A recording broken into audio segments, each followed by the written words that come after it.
Nu, kaut kas, kas man ir licies tāda būtiskākā, varbūt atziņa no tiem pētījumiem, kas līdz šim ir veikti, ir, ka ir tāds, manuprāt, falšs. Es vienā brīdī jau pat sāku par to dusmoties, jo mēs veicam šo pētījumu, ieguldam diezgan daudz darba, bet nereti no tā, kā tas tiek atspoguļots publiskajā telpā, bet arī no tā, kā tas ir parādījies sarunās, rodas sajūta, ka tai vajadzētu būt tikai baznīcas iekšējai problēmai, kas man liekas, nākot atkal pārstāvot citu konfesiju un neesot saistītai ar evaņģēlisku luterisko baznīcu, es tam absolūti nepiekrītu, jo man šķiet, ka, kā man teica viens mācītājs intervijā, ka tie ir tie paši cilvēki, kas iet baznīcā, ir tie paši cilvēki, kas iet vēlēt, vai ne? Un tādā ziņā nav līdz galam nošķiramas tās attieksmes, kas parādās jautājumā par sieviešu ordināciju un tās attieksmes, kas parādās pret citos ar sieviešu tiesībām saistītos jautājumos, politiskos un sociālos.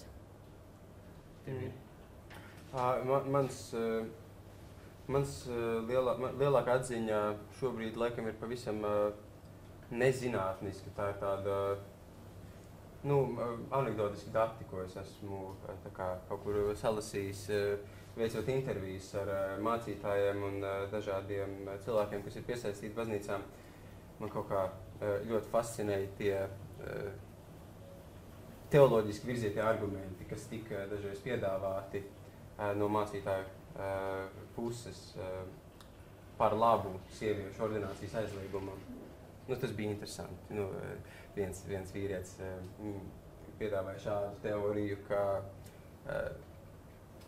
dievkalpojuma laikā draudze nodod tos savus grēkus mācītājiem un ka vīrietis ir vienkārši piemērotāks šai grēku uztveršanai, jo viņš nav tik tūs ģimenei un bērniem kā sieviete. Es neko tādu nebiju dzirdējis, un tas netiek rakstīts arī nekādos oficiālos baznīcas dokumentos, bet es saskaros ar šādu viedokli, tas bija ārkārtīgi interesanti. Jā. Neokonservatīvisms un sieviešu ordināciju varētu varbūt tā sākt un mēģināt paskaidrot, attīstīt, ka neokonservatīvisms, kāds tur sakars tagad ar ordinācijām, neordinācijām un tā tālāk, un varbūt tās arī terminus pašus mēģinot izskaidrot. Es varētu sākt ar īsu anekdoti iz dzīves par šo jautājumu. Tā bija viena no pirmajām intervijām, ko es veicu ar mācītāju. Un mūsu projekta ietvaros mēs, protams, dodam parakstīt oficiālus dokumentus cilvēkiem, ko mēs intervējam, visādas piekrišanas un tā tālāk. Un tur ir arī mūsu projekta nosaukums neokonservatīvisms un dzimtes piedzīvošana ikdienā un baznīcā, kols sieviešu neordinācijas gadījums Latvijas evaņģēliskajā luteriskajā baznīcā. Un tur ir šis viss rakstīts, un tas cilvēks man skatās pretī, viņš izlasa to dokumentu, viņš saka, nekonservatīvisms. Kas tas ir nekonservatīvisms? Tas ir tā, lai es tā kā parakstītu, ja? Labi, parakstīšu. Tā viņš parakstīja. Man šķiet, šis motivē pieteikt par tēmu, ka varbūt ir vērts parunāt. Man liekas, es nezinu, kā attiekties pret to, ka tu neizlaboji šo cilvēku. Jo tā ir arī tāda interesanta pozīcija. Viņš ir izlasījis.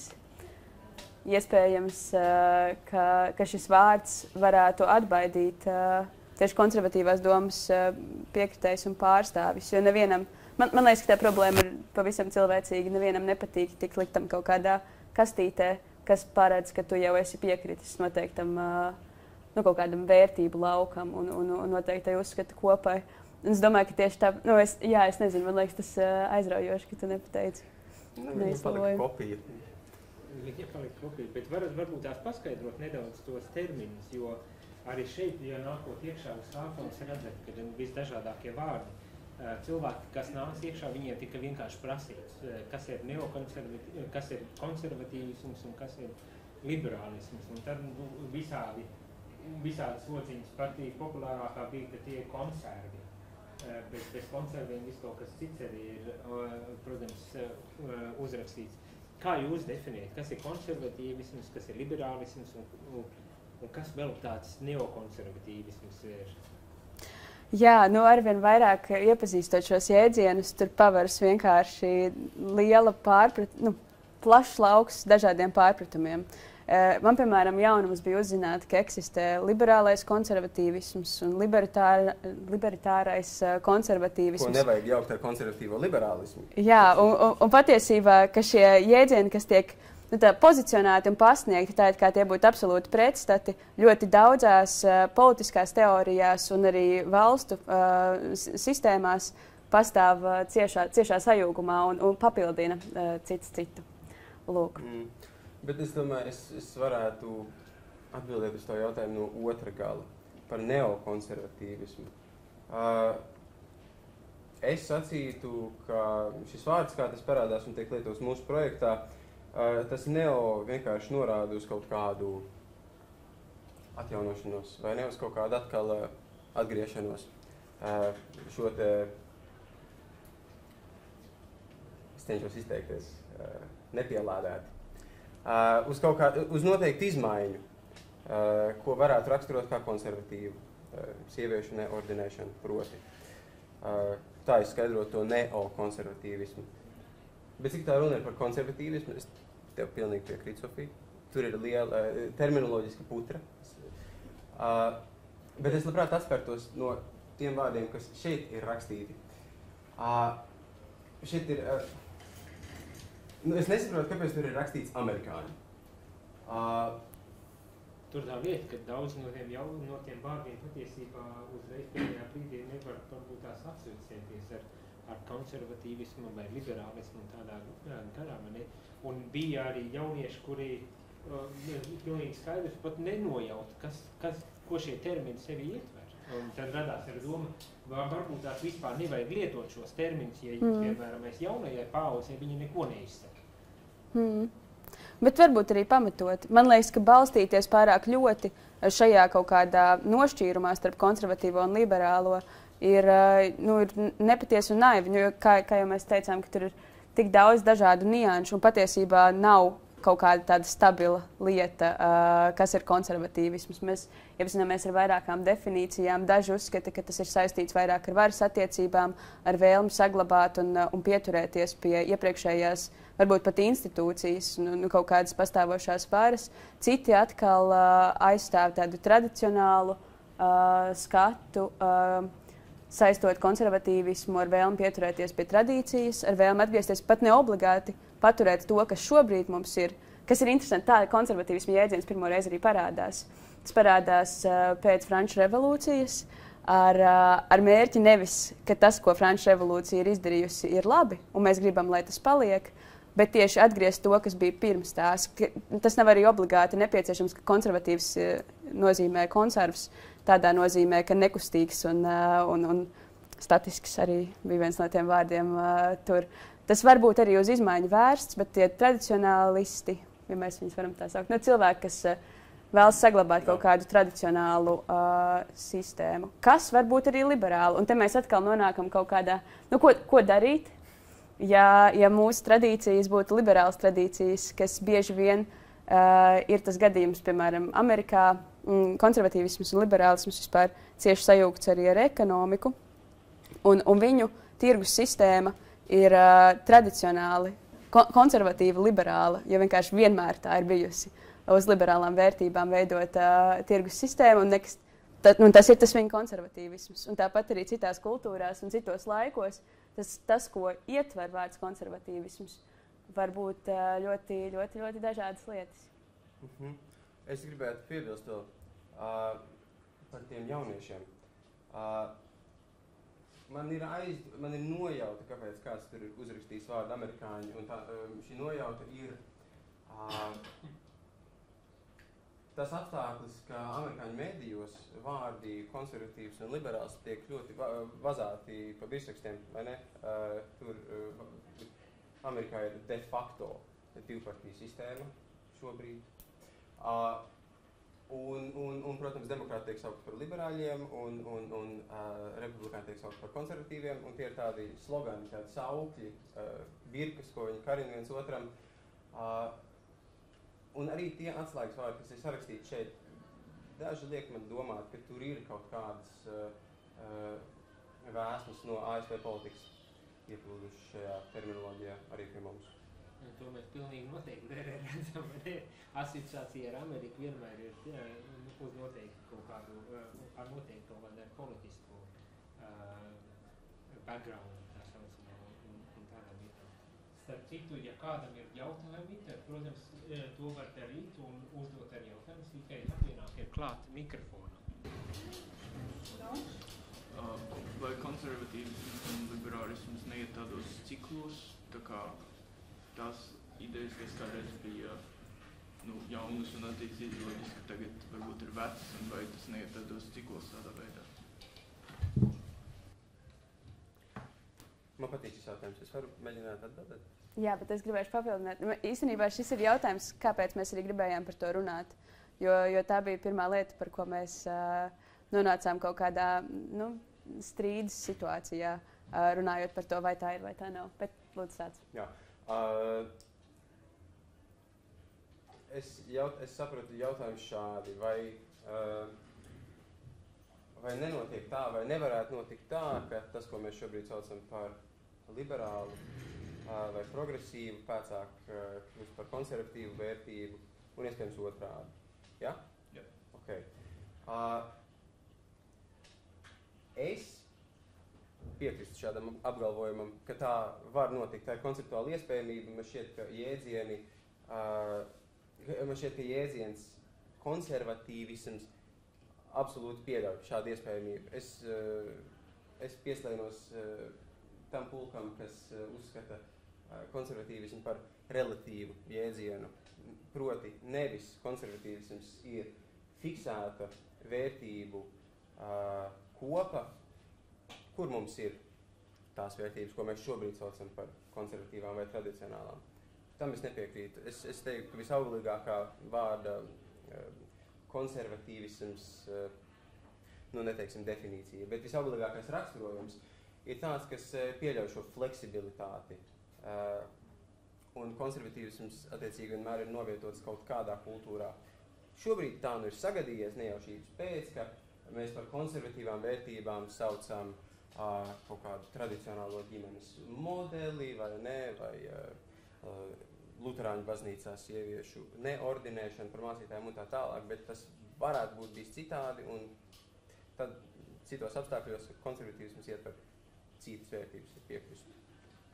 Ja, man atkal liekas, ka to cikliskumu varbūt nevar tomēr, man šķiet, ka ir divas lietas, ko mēs saprotam ar vārdu konservatīvs, un šīs nozīmes pastāv paralēli. Viena ir tā, ko Emīls jau ieskicēja, un arī uz ko jūs norādāt par to cikliskumu, ka konservatīvs ir kaut kas, kas grib pieturēties pie jau esošā un saglabāt to. Bet tomēr vismaz tradicionāli, lasot par šī jēdziena vēsturi, ir kaut kādas noteiktas lietas, ko tradicionāli mēs uzskatām par konservatīvismam piederīgām. Un tās man šķiet nav tik viegli izmaināmas, un tās varbūt arī nav cikliskas.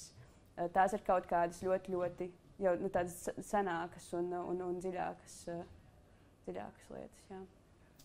Es tā vienkārši klausos un terminus, tagad mēs mēģinām risināt tos terminus un tādas lietas. Bet es tā domāju, ļoti praktiski attiecībā uz sieviešu neordinēšanu vai ordinēšanu. Tiek lausti šķēpi, strīdi notiek un visādas tādas lietas. Vai tad nav tā, ka tie, kas sevi asociē ar konservatīviem, būs arī pret sieviešu ordināciju, un tad liberāli atkal būs tie, kas uzskata, ka, protams, var un vajag. Vai ir tomēr, kad kaut kādas maiņas, arī no jūsu pētījuma tādā ziņā, vai ir kaut kāda šādā ziņā secinājumi kaut kādi bijuši? No manas puses secinājumiem vēl ir par agru.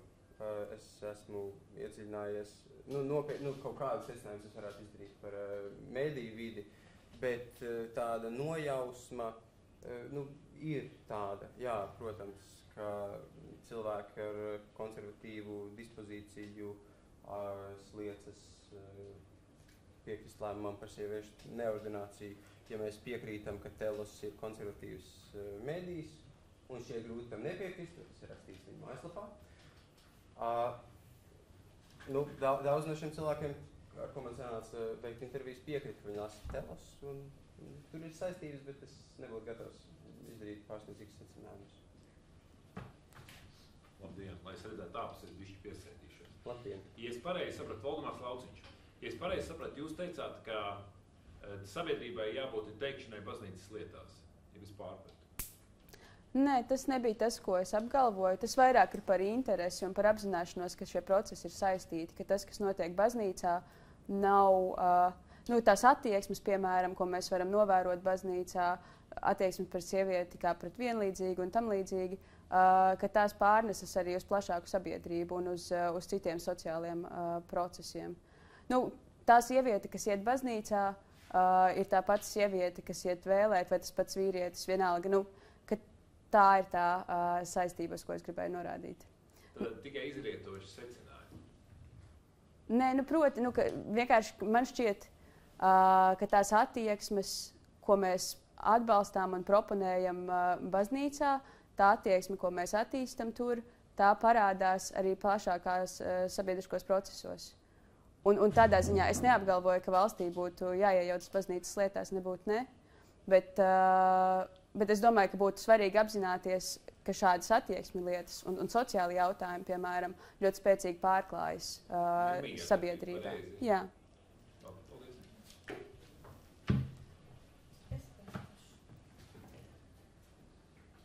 Es gribētu pajautāt, kā jums, jūsu paaudzē, vai jūs izjūtat tādu spiedienu nostāties kaut kādās sabiedrībā nozīmīgos jautājumus, nostāties kaut kādā vienā vai otrā, vai liberālā vai konservatīvā pusē.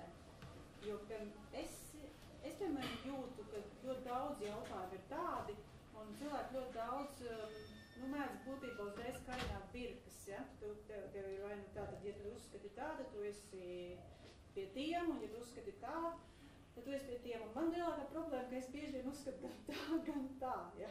Labi, es varētu būt uzskatu par centristi. Bet es zinu, ka tas ir arī paauģu jautājums. Gribēju pajautāt, kā jūs to izjūtat, un vai jūsu paaudzē vispār ir kaut kāda tam līdzīgi izjūtat tādu spiedienu?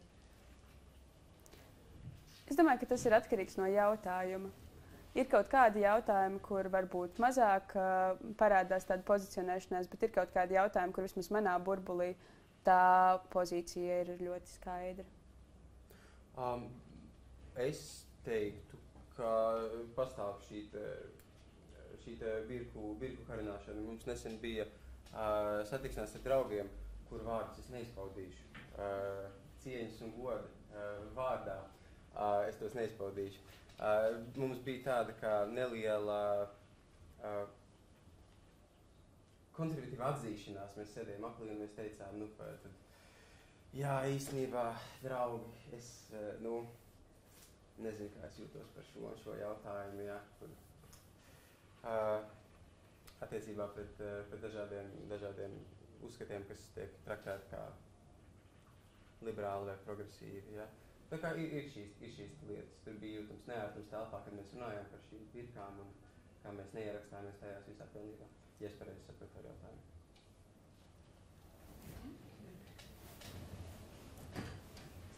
Pie šī jautājuma, pie iepriekšējā par baznīcas un sabiedrības mieru, gribās piebilst, tas ir tāds tomēr ļoti interesants jautājums. Un, protams, mūsu satversme definē, ka valsts ir baznīcas ir šķirtas, un mēs droši vien negribam, ka valsts jaucas baznīcas lietās un otrādi. Un tomēr es tā iedomājos, ir tāds tas interesantais ar lauks ir cilvēku tiesības. Iedomājieties, tagad kāda baznīca izlemtu neoponēt melnus cilvēkus. Un es varu iztēloties, ka droši vien diezgan drīz tā baznīca saskartos ar likumu aizstāvošām iestādēm. Saprotu, ka jā, droši vien Latvijas valsts šādu baznīcas politiku nevar tolerēt. Visticamāk, mēs ka tāds nav.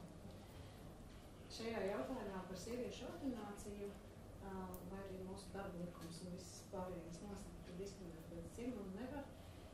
Baznīcas var pateikt, ka mēs neordinējam sievietes. Un tas varētu teikt saskarās ar citām tiesībām, tās tiesības uz reliģijas brīvību. Un šeit tas ir patiesībā, tas nav likuma vai valsts kaut kādu iestāžu jautājums. Tas ir sabiedrības jautājums, cik tālu mēs to tolerējam. Tik tālu līdz ar to arī mūsu valsts nesaka šajā brīdī, ka mums tiek tagad kaut kā jāiejaucās šajos jautājumos. Un tas ir tāds, man arī to pašai kādā brīdī ļoti interesanti apzināties, ka tas ir tāds, šie jautājumi ir ļoti saistīti ar visu kopējo sabiedrības attīstību. Tikai tāds ieskats. Gribat reaģēt uz to? Jā, es gribu reaģēt uz to. Es tikai nezinu, kā līdz galam. Pirmais, kas man ienāca prātā dzirdot jautājumu, bija tas apsvērums, ka laikam jau nebūtu viegli atsaukties uz šīm uz tradīciju, ja būtu šāds diskriminējošs precedents atteikties ordinēt kādu etnisku grupu vai tam līdzīgi, jā. Tomēr, kā liecināja mēdīju analīze, tie argumenti, ko izmanto Latvijas evaņģēliskā luteriskā baznīca, mēdz balstīties bibliskos tekstos, vai ne? Jā, varbūt tā varētu būt viena atšķirība. Bet vispār es piekrītu tevis teiktiem. Šeit tas bija labi teikts. Droši vien no manas puses tāds varbūt tās jautājums, ja tagad baznīca atsaucas uz tiem bībeles tekstiem un pamato, kāpēc neordinē sievieti, sakot, ka atklāsme tā ir pasludināta un mēs to nedrīkstam mainīt. Un ja mēs to mēģinam izdarīt, tad mēs principā pāraujam jebkādu veidu attiecības ar šo. Un tad mēģinājam tā kā iejaukties iekšā un teikt, ka nē, tās ir cilvēktiesības vai līdztiesība, kad sieviete tiek emancipēta un līdz ar to viņai arī ir tiesības kļūt ordinētai par sievieti. Kādas tās attiecības ir? Kurā brīdī baznīca, piemēram, pateikt un uzstāst, ka nē, viņa šobrīd tā māca un tā pieņem. Un visiem pārējiem grib vai negrib vienkārši jāpiekāpjas šajā jautājumā. Un kurā brīdī mēs varam tā kā tomēr vēl joprojām spiest un teikt, nē, mums ir progress, ja? Mums progresam jānotiek, mums attīstībai jānotiek. Esat par kaut ko tādu domājuši arī? Vai tas ir parādījies jūsu arī pētījumā? Kādas tās robežas, kur jārespektē un kur varbūt tās nē? Jārespektē. Es saprotu, ka jautājums, man izklausās, ka jautājums ir par bībeles interpretāciju. Jā, piemēram, jā. Baznīcas oficiālo bībeles nostāja attiecībā uz bībeles interpretāciju, jā. Es neesmu baznīcā gājējis. Man būtu grūti atbildēt uz šo jautājumu.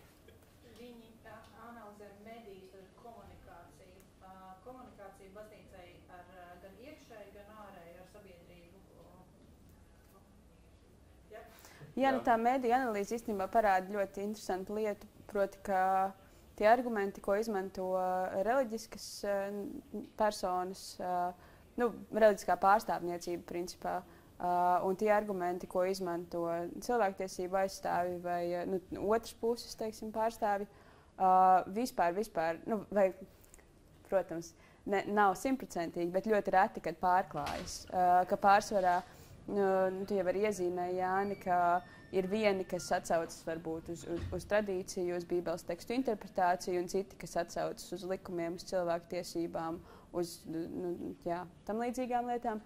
Un tas man likās laikam visbaisākais visā šajā diskusijā un problēmas izskatīšanā, ka patiesībā nekāda diskusija nevar notikt, ja viņi nemēģina pateikt pretrunīgas viedokļus vai pretējas viedokļus par vienu un to pašu lietu. Viņi izmanto tik dažādas tomēr argumentatīvas schēmas un argumentu sistēmas, ka tas vispār nepārklājas un nenonāk tiešā dialogā. Nu, nav nekādas sastapšanās punkta viņiem. Jā, nav tā, ka vieni teiktu, nav tā, ka kāds teiktu, piemēram, ka nē, baznīca, jūsu Bībeles interpretācija ir nepareiza. Visbiežāk tas tomēr ir labi, bet rekur pilnīgi citi argumenti, kas aizstāv to mūsu pozīciju. Bet arī nav tad nekāda mēģinājuma, mēs veidot dialogu un tā kā argumentēt, vai vienkārši mēs postulējam, kam mēs ticam, un viss, vai ir diskusija kaut kāda notiek? Nu, tie teiksim, jau tas vien fakts, ka sabiedriskajos medijos parādās relīzes un citi tādi publiski izteikumi liecina, ka jā, ka nav tā, ka viņi pilnīgi bet parādījās tajā gadā, kad tika pieņemts lēmums, bija kaut kāda liela eksplozija. Tos ir es cik rakstu, es neatceros. Bet bija liela eksplozija ar rakstiem par tēmu tieši pirms un pēc lēmuma pieņemšanas. Un tad kaut kā izčākstēja tiešsaistes medijos. Mēs pētījām tiešsaistes medijas.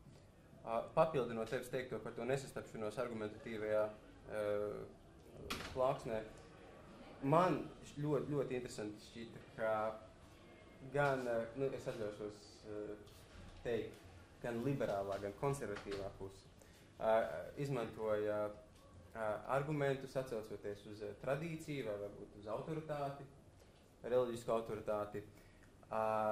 Tikai vienai pusē šī tradīcija vai autoritāte bija svētie raksti, kur viņi norādījusi tekstvietām, kas it kā runā pret sieviešu tiesībām sludināt tā kunga vārdu baznīcā. Bet tā otra puse atsaucās uz luterisko tradīciju un teica, bet paklau, mēs būsim viena no retajām luterāņu baznīcām, kas neordinē sievietes. Par kādu tradīciju jūs runājat? Mēs tagad laužamies no tradīcijas prom. Tā man bija ļoti interesanta atziņa. Tā kā tik spēcīga nesatikšanās, ka pat it kā viena tipa arguments aiziet pilnīgi dažādos virzienos. Droši. Jautājums ir par to, kāpēc tieši luterāņu baznīca. Mums ir divas luterāņu baznīcas, vismaz divas. Un viena taču ordinē, pareizi. Kāpēc, teiksim, ne Romas katoļu baznīca? Cik es zinu, viņiem neviena baznīca īsti neordinē. Vai pravoslāva? Paldies. Jā, tieši tas man šķiet arī bija iemesls, kāpēc tika izvēlēta Latvijas evaņģēliskā luteriskā baznīca, ka tur sievietes tika ordinētas, līdz vienā brīdī vairs netika. Un tika izmainīta ar sinodas lēmumu, tas tika atkal aizliegts. Un tas ir tāds ļoti, ļoti rets gadījums, teiksim, katoļu baznīcā tas nekad nav noticis. Un nav šāda precedenta, kur, teiksim, būtu bijušas diskusijas par to, vai tā vajag, vai tā nevajag. Nu, vai vismaz tas ir daudz mazāk aktuāls jautājums, jo nav nevienas... man šķiet, ka tā arī vairs nav taisnība, ka tagad Mīnhenes katoļu baznīca, es neesmu tik padziļināti iedziļinājusies šajā jautājumā, bet tur ir tagad kaut kādi liberāli strāvojumi, kas atļaujas to, ko daudzās Romas katoļu baznīcās neatļaujas un pat neizskata. Bet jā, tieši šis lēmums, kas tika apzināti pieņemts un aizliegt, tas ir iemesls, kāpēc tā ir evaņģēliskā luteriskā baznīca. Jā, tas droši vien ir tas neokonservatīvisms mūsu projekta nosaukumā. Pilnīgi piekrītu. Es tieši braucot uz šo diskusiju, klausījos vienu vēsturnieku, Tomu Holandu, kurš ir daudz rakstījis tieši par kristietības tēmu. Un man tieši iešāvās prātā varbūt uzdot jums šo jautājumu, vai jūs piekristu viņa analīzei, kas ir būtībā tāda, ka mēs rietumu sabiedrībā esam tik ļoti izmainījušies tieši kristietības ietekmē. Ir tīpaši, mēs runājam par tik citplanētietisku ideju kā cilvēktiesības. Vai jūs piekrīstu viņa analīzē, kā viņš saredz to, ka ļoti daudz mūsdienu progresīvie strāvojumi iesaistās teoloģiskā strīdā, tomēr to neapzinoties? Vai jūs piekristu šai analīzē arī šajā jautājumā, vai arī jūs to saredzat citādāk? Es mēģināšu apkopot domas un pārformulēt. Tātad tā jaukā frāze bija mūsdienu politiskie, progresīvie strāvojumi iesaistās teoloģiskā strīdā, to nemaz neapzinoties. Es pareizi saku? Okay. Es nezinu, bet šī projekta ietvaros man šķiet, es esmu nonācis pie kaut kā gluži pretēji, ka mūsdienu teoloģiskie strīdi iesaistās kaut kādā progresīvā strāvojumā. To ļoti labi apzinoties. Kaut kā tā. Jā, man liekas, tā ir īstenībā ļoti interesanti arī vēl viena atziņa, kas tieši no intervijām nāca par to, ka ļoti daudzi nav, teiksim, informēti. Nu, ka tas jautājums ir arī daudziem, teiksim, draudzes locekļiem vienkārši paslīdējis kaut kā nepamanīts. Un, nu, tas bija visinteresantākās, man liekas, intervijas, ka tu ej pie cilvēkiem ar visiem šiem tā kā gatavajiem jautājumiem, ka tūlīt viņš tev stāstīs, kā viņš jutās tajā brīdī, kad sievietēm tika aizliegta ordinācija, nu vai vienalga, kāda bija viņa attieksme šajā jautājumā. Un cilvēks tev saka, ka viņam nav ne jausmas, ka tas vispār ir noticis, ka kaut kas tāds ir bijis, ka sievietes pirmkārt ir tikušas ordinētas, ka pēc tam tās ir, nu, vairs netiek ordinētas. Un man bija tāds intervijas, kur es tā kā runāju, pēc tam diezgan ilgu laiku, jo es vienkārši pārņemu to mikrofonu, jo man liekas, ka arī jāpastāst. Nu, es viņiem nevaru pajautāt šajā intervijā, ko jūs domājat par sieviešu ordināciju, ja cilvēks nav bijis vispār informēts. Un kaut kādā ziņā tas man arī liekas skaista tās pētniecības daļa, nu, ka tā ir arī tādā veidā vērsta ļoti uz informēšanu. Jā. Kāda ir jūsu nostāja? Tagad jūs pētat šo jautājumu, es saprotu, tu neesi ticīgs vai piederīgs konfesijām, kaut kādā, nezinu, kāda ir tava pārliecība, bet no jūsu tāda pozīcijām, jūs par, pret, kā jūs to pamatojat? Mēs tagad atzīstamies par sieviešu ordināciju, ja? Jā. Okay. Un šis varbūt būs neliels pārsteigums tāds, bet īstenībā es esmu par sieviešu ordināciju. Es esmu cauri un cauriem, labi, es neesmu cauri un cauriem, bet es lielā mērā pieslēnos daudziem no tiem vārdiņiem un tām birkām, kas ir uzrakstītas tur uz tāfeles. Man tas šķiet simpātiski. Man šķiet, ka cilvēka individuālā brīvība, kas jau ir jaušama un ir pamatā vārdam liberālisms, tomēr ir būtiska vērtība. Un, ja tas paredz atraušanos no tradīcijas, lai tā būtu. Un es laikam teikšu to pašu tikai nedaudz citādi, ka es katrā ziņā esmu pret sieviešu ordinācijas aizliekšanu. Ka tas man laikam tas pretgājiens likās tas, pret ko es tiešām varētu iestāties pret to esam. Bet tev nav viedokļi, principā, pārdāt. Nu, man ir ļoti daudz domu raisījis. Es esmu katoliete, tā ka man vismazāk vajadzētu droši vien izteikties.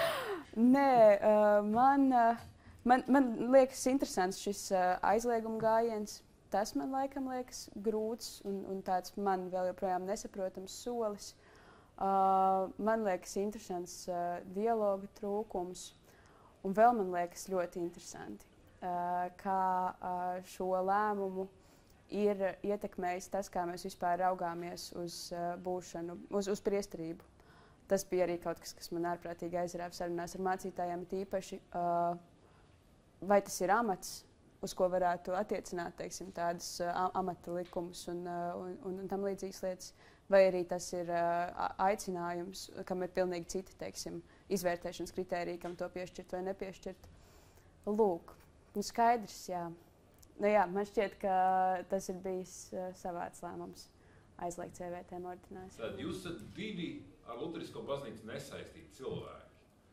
Un jūs izsakat savu viedokli par to, brīvā valstī tas ir ok, brīvā sabiedrībā tas ir ok, un tāpēc tādā ziņā man nebūtu iebildes. Jautājums ir par akadēmisko godprātību. Ja jūs divi cilvēki tagad darbojaties šī jautājumā, skaidri predisponēta nostāja, cik objektīvs ir tas darbs. Bet tas ir tāds reflektīvs jautājums. Bet otra lieta, es gribētu bišķi iebilst. Tas tā ieskanējās jau vienreiz, ka nav dialoga.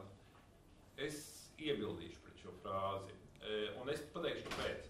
Manuprāt, ir nevis dialoga trūkums, bet bieži vien tie cilvēki, kas saka, ka nav dialoga, viņi to saka vienu iemeslu pēc. Viņi grib tikai tādu dialogu, kas pieņem viņu ieskatu. Tad ļoti dogmatisks, ļoti jau predisponēts viedoklis. Tāpēc, pardon, es nepiekrītu. Paldies!